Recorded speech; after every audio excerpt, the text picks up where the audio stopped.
नमस्कार, दृष्टि आईएएस के एडिटोरियल एनालिसिस में आपका स्वागत है। मेरा नाम है नील।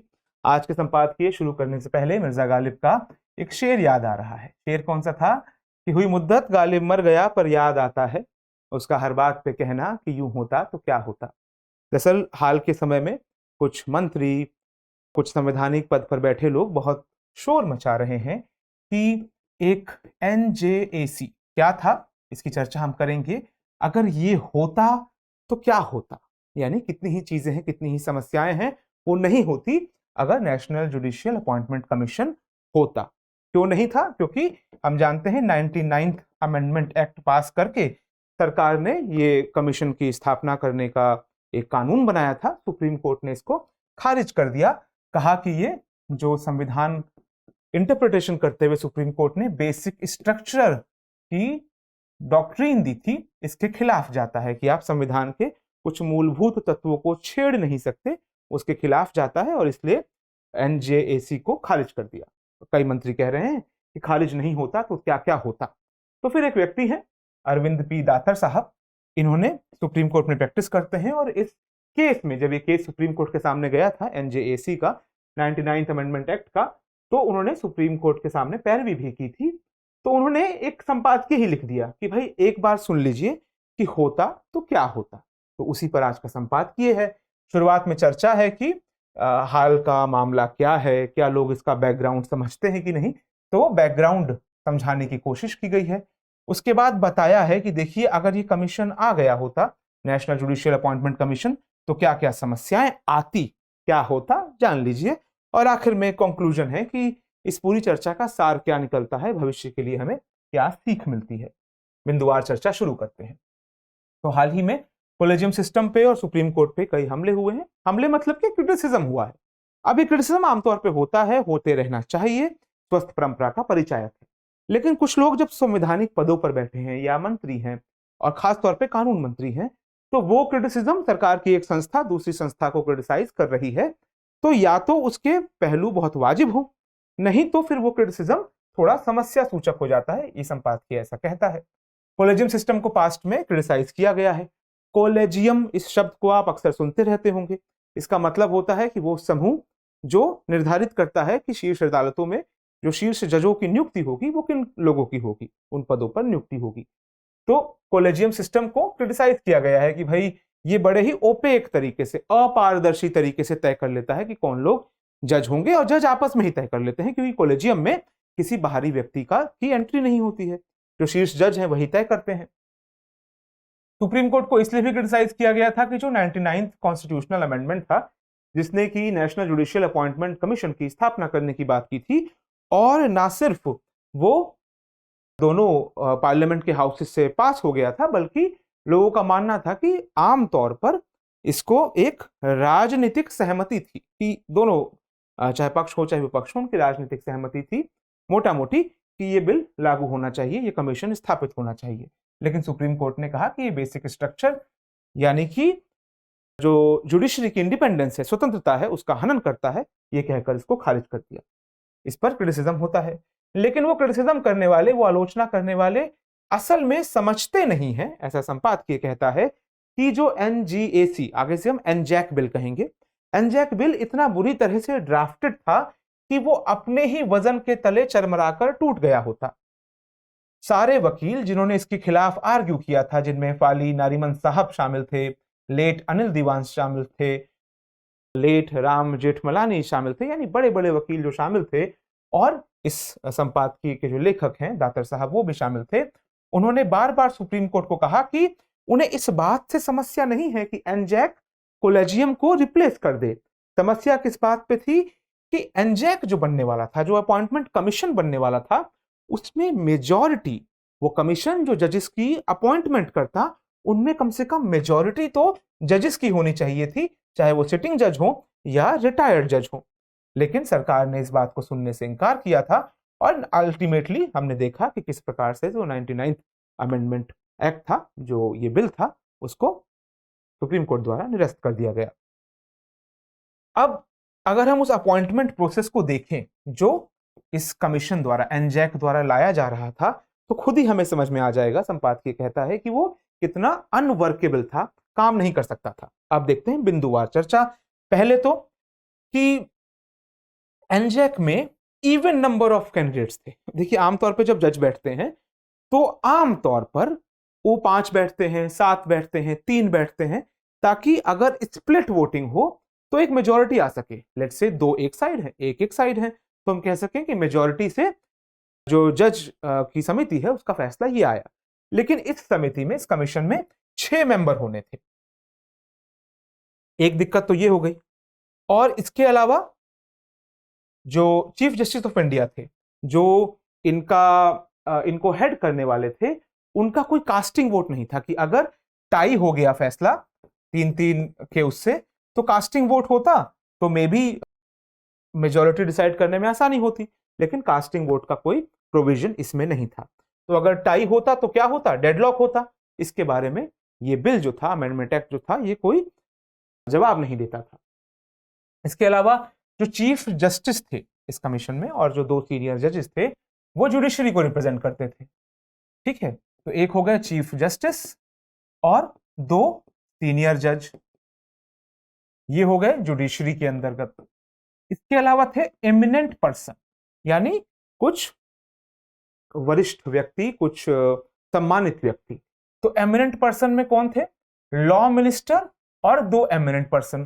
तो एक लॉ मिनिस्टर हो गए और 2 एमिनेंट पर्सन हो गए। तो ये हो गए जिन हम 6 सदस्यों की बात कर रहे थे, ये 6 सदस्यों का कमीशन बनना था। अब इनमें से एक एमिनेंट पर्सन को schedule caste, schedule tribe, OBC या फिर महिला वर्ग से आना था। अब 67 सेंट्रल एक्ट ऐसे हैं जो इस तरह की समितियों से डील करते हैं, जिसमें एमिनेंट पर्सन जो कमिटी में अपॉइंट हो रहे हैं, उनके पास एक्सपर्टीज होनी चाहिए उस कानून से जुड़ी हुई, जिस कानून के अंतर्गत उनको अपॉइंट किया जा रहा है। लेट्स से कि वो पर्यावरण से जुड़े हैं, तो पर्यावरण के मुद्दे पर उनकी विशेषज्ञता होनी चाहिए। वही एमिनेंट पर्सन, वही गणमान्य व्यक्ति अपॉइंट किए जा सकते हैं। जैसे कि उदाहरण भी दिया गया है, बायोडायवर्सिटी एक्ट 2002 में भी कुछ इसी प्रकार का प्रोविजन है, जिसमें एमिनेंट पर्संस उस बायोडायवर्सिटी अथॉरिटी का हिस्सा रहेंगे, लेकिन उनके पास कंजर्वेशन के फील्ड में एक अनुभव होना चाहिए, तभी उनको एमिनेंट पर्सन इस एक्ट के लिए माना जाएगा, इस अथॉरिटी में अपॉइंटमेंट के लिए माना जाएगा। लेकिन सुप्रीम कोर्ट और हाई कोर्ट के जज चुनने के लिए ये जो कमीशन बनाने की बात थी, इसमें जो एमिनेंट पर्सन होने थे, इन पर कोई जरूरी नहीं थी बात कि उनका कानून से कोई भी रिश्ता हो। यानी कि आर्ग्यूमेंट के दौरान तो सरकार ने एकदम स्पष्ट किया था, यूनियन ऑफ इंडिया ने एकदम स्पष्ट किया था कि एमिनेंट पर्संस को कोई जरूरत नहीं है कि उनके पास जरूरी तौर पर कानून की जानकारी हो ही, या कोर्ट्स कैसे काम करती हैं इसकी जानकारी तय तौर पर, जरूरी तौर पे हो, इसका कोई कंपल्शन नहीं है। यहां तक कहा गया था कि एम एस स्वामीनाथन साहब, जो बहुत सम्मानित एग्रीकल्चरल साइंटिस्ट हैं, वो भी इसके एक मेंबर हो सकते हैं। यानी कि एनजेक का 1/3 पार्ट है जो हम एमिनेंट पर्संस की बात कर रहे हैं, 2 एमिनेंट पर्सन, तो 6 में से 2 यानी 1/3 हिस्सा सुप्रीम कोर्ट की फंक्शनिंग, हाई कोर्ट की फंक्शनिंग से बिल्कुल अनभिज्ञ होता, और फिर भी वो इन दोनों शीर्ष अदालतों की नियति तय करने में एक बहुत महत्वपूर्ण भूमिका निभाता। तो देखा, एक समस्या यहां आ गई, एक टाई वाली समस्या, दूसरी समस्या एमिनेंट पर्संस वाली समस्या। इसके अलावा जो ट्रांसफर और अपॉइंटमेंट की जो पूरी प्रक्रियाएं दी हुई थी, उसमें भी तमाम तरह के एब्सर्डिटी थी, विरोधाभास थे, कॉन्ट्रडिक्शन थे। जैसे कि एक सेक्शन है जो कहता था कि सीनियर मोस्ट जज को आप चीफ जस्टिस ऑफ इंडिया बनाएंगे if he is considered fit to hold the office. एक तो ही वाली समस्या से भी निजात पाना होगा कि शी दे, समाज बदल रहा है, हमारी भाषाएं बदल रही हैं, तो जेंडर को लेकर जो समाज में तमाम तरह के पहचानें अपनी जगह बना चुकी हैं, उन पहचानों को भाषा में भी जगह मिलनी चाहिए, ये हमें ध्यान रखना होगा। बट बहरहाल क्या कहते थे, ये एक्ट क्या कहता था कि if he is considered fit to hold the office, senior most को अपॉइंट किया जाए, ये कन्वेंशन है, लेकिन कब किया जाए? अगर he is considered fit to hold the office. लेकिन वो फिटनेस का क्राइटेरिया क्या है? ना तो 99th अमेंडमेंट एक्ट उसके बारे में कुछ कहता था, ना ही एनजेक एक्ट उसके बारे में कुछ कहता था कि किस आधार पर आप सीनियर मोस्ट को कह सकें कि वो अनफिट है। कोई जवाब नहीं था। तो एक तीसरी कमी हमें ये देखी। एक अगली कमी, चौथी कमी थी veto power. Veto power veto power का मतलब आप जानते हैं कि कोई जो संस्था है, उदाहरण के तौर पर यूनाइटेड नेशंस है, उसमें लगभग 200 मेंबर्स हैं, लेकिन 5 मेंबर्स के पास वीटो पावर है। उनमें से कोई एक भी कह सकता है कि हम यहां से किसी मसौदे को पास नहीं होने देंगे, तो उस पर वीटो लग जाता है, रोक लग जाती है। इसी प्रकार से यहां पर 6 में से कोई भी 2 मेंबर अगर किसी रिकमेंडेशन से असहमत हैं तो वो उसको वीटो कर सकते हैं। यानी कि अपॉइंटमेंट प्रोसेस पूरी फ्रस्ट्रेट हो जाती, लागू हो ही नहीं पाती अगर 6 में से 2 के पास ये ताकत आ जा रही है कि आप अपॉइंटमेंट प्रोसेस को रोक सकें। तो ये भी एक प्रॉब्लमेटिक पार्ट था। ये ऐसा पार्ट नहीं था जो इस प्रक्रिया को, जजेस की अपॉइंटमेंट प्रक्रिया को और सुचारू रूप से चलाता। जो आजकल कहा जा रहा है कि अगर एनजैक बिल होता तो प्रोसेस बहुत सुचारू होती, जो आज सुचारू नहीं है। ये दातर साहब क्या आर्ग्यू कर रहे हैं कि उस बिल में तो और भी खतरनाक प्रोविजन थे कि प्रोसेस और भी कम सुचारू होती, उसमें और भी अवरोध आते। 4 देख लिए हमने। हाई कोर्ट के जजेस का जो सिलेक्शन क्राइटेरिया था वो और भी बिजार था, और भी अजीब था। ये संपादकीय कहता है। हम आ गए हैं 5वें कारण पे कि क्या होता अगर एनजैक एक्ट लागू हो गया होता। तो चीफ जस्टिस और जो 2 सीनियर मोस्ट जज हैं हर हाई कोर्ट के, उन्हें एनजैक को रिकमेंड करना होता कि किन जजेस को वो हाई कोर्ट जजेस के तौर पर अपॉइंट करना चाहते हैं। इसी प्रकार से एक तो हाई कोर्ट से यानी रिकमेंडेशन आती, और ये जो कमीशन है ये भी अपनी रिकमेंडेशन भेजता। यहां से भी रिकमेंडेशन आ रही है, यहां से भी रिकमेंडेशन आ रही है। संपादकीय पूछ रहा है कि अगर ये दोनों सेट ऑफ नॉमिनीज अलग अलग हैं, अलग अलग हो सकते हैं क्योंकि 2 अलग अलग व्यक्तियों का समूह इसको रिकमेंड कर रहा है, तो अगर ये दोनों सेट ऑफ रिकमेंडेशन अलग अलग हैं तो अल्टीमेटली चुना कौन जाएगा, ये कैसे तय होगा, इसकी कोई प्रक्रिया नहीं थी। तो एक 5वीं समस्या ये भी थी। और आखिरी, जिसको कि ये सबसे खतरनाक समस्या बताते हैं, 6वां कारण क्या था जो एनजैक बिल में बहुत खराबी थी बड़ी, कि एनजैक के पास ये पावर थी कि वो रेगुलेशंस तय कर सकेगा, नियम तय कर सकेगा प्रोसीजर के, जिसके द्वारा जज अपॉइंट किए जाएंगे सुप्रीम कोर्ट में और हाई कोर्ट में। इन रेगुलेशंस को, इन नियमों को पार्लियामेंट के दोनों हाउसेस के सामने रखना था। ये एनजैक को करना था, उसके पास ये ताकत थी। ठीक है, पार्लियामेंट के पास ये ताकत थी कि वो इन रेगुलेशंस को जो एनजैक ने पास किए हैं, इस समिति ने पास किए हैं जजेस को अपॉइंट करने के लिए, उन रेगुलेशंस को खारिज भी कर सकती थी और अपने मन मुताबिक बदल भी सकती थी।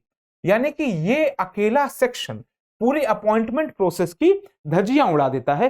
तो एनजैक के हाथ में ताकत दी ही क्यों जा रही है अगर पार्लियामेंट आखिरी वक्त पे भी अपने मनमाने बदलाव इसमें कर सकता है। तो ये 6 तर्क दिए गए हैं दातर साहब द्वारा। वो कहते हैं कि इन 6 तर्कों पे समझ लीजिए कि अगर एनजैक होता तो अपॉइंटमेंट प्रोसेस जजेस की शीर्ष अदालतों में कितनी ज्यादा समस्या से भरी होती। वो कहते हैं कि देखिए, कॉलेजियम सिस्टम में तमाम कमियां हैं, लेकिन कम से कम वो एनजैक से बेहतर है आज का कॉलेजियम सिस्टम। कॉलेजियम सिस्टम में क्या समस्याएं हैं उस पर चर्चा फिर कभी करेंगे, लेकिन संपादकीय ये कह रहा है कि ये एनजैक की समस्याएं थी। एनजैक की समस्याएं आपको पता चल गई। अंत में उपसंहार है, कंक्लूजन है। कंक्लूजन क्या है? दातर साहब कहते हैं कि अधिकतर राजनीतिज्ञ जब वो सत्ता में होते हैं, जब विपक्ष में होते हैं तो उनके सुर बदल जाते हैं, लेकिन जब सत्ता में होते हैं तो वो इंडिपेंडेंट जुडिशरी नहीं चाहते। पहले प्रधानमंत्री से लेकर आज तक के प्रधानमंत्री की या सरकारों की यही कार्यशैली हमें दिखती है। और ऐसे में पॉलिटिशियंस को जरूरत होती है कि वो मेन स्ट्रीम पॉलिटिक्स है उससे ऊपर उठ के संस्थाओं के बारे में सोचें। जैसा कि हमने बार बार कहा भी है संपादकीय डिस्कस करते हुए अलग अलग समय, कि कोई भी देश लोकतंत्र तब बना रहता है जब वहां की लोकतांत्रिक संस्थाएं मजबूत होती हैं, और जुडिशरी लोकतंत्र की एक बहुत ही महत्वपूर्ण संस्था है। तो ऐसे में समझना होगा नेताओं को कि वो राजनीति से ऊपर उठ के देखें, ये ना देखें कि जुडिशरी हमारे कानूनों में अड़ंगा डाल रही है या नहीं डाल रही है। इससे ऊपर उठ के देखें कि संस्थाओं की स्वतंत्रता लोकतंत्र को बनाए रखने के लिए बहुत महत्वपूर्ण है। वही लोकतंत्र जिसकी सत्ता में वो है। डेमोक्रेसी या लोकतंत्र केवल चुनावों, फ्री एंड फेयर इलेक्शंस के साथ समाप्त नहीं हो जाता है। उतनी ही जरूरत है कि शक्तिशाली संस्थाएं हों और स्वतंत्र संस्थाएं हों जो कि चेक एंड बैलेंसेस यानी एक संस्था दूसरे पे निगाह रखे, वो माहौल बना रहे ताकि कोई भी जो संस्था है, चाहे वो कार्यपालिका है चाहे वो विधायिका है, चाहे वो न्यायपालिका है, कोई भी बहुत उच्च श्रृंखला ना हो जाए या काबू से बाहर ना हो जाए, तानाशाही की तरफ ना बढ़ने लगे। तो इसीलिए कॉलेजियम पे जो लगातार हमले हो रहे हैं, अगर वो एक फेमस जस्टिस डगलस को कोट करते हुए कहते हैं कि ये ऐसी प्रक्रिया की शुरुआत ना बन जाए जो अपने ही सिस्टम को भीतराघात करते हुए या भीतर से खोखला बना दे। तो ये था आज का संपादकीय। हमें उम्मीद है एनजैक बिल जो काफी पुराना हो चुका था, हमारी स्मृति से विलोपन के कगार पे था, स्मृति में थोड़ा ताजा हो गया होगा। विचारों से एंगेज करने का एक फायदा ये भी है कि हमारी स्मृति बार बार फ्रेश होती रहती है। तो आज के संपादकीय में इतना ही। आपको ये एडिटोरियल कैसा लगा हमें कमेंट सेक्शन में जरूर बताइए। हमें आपकी प्रतिक्रिया का इंतजार रहता है। नमस्कार।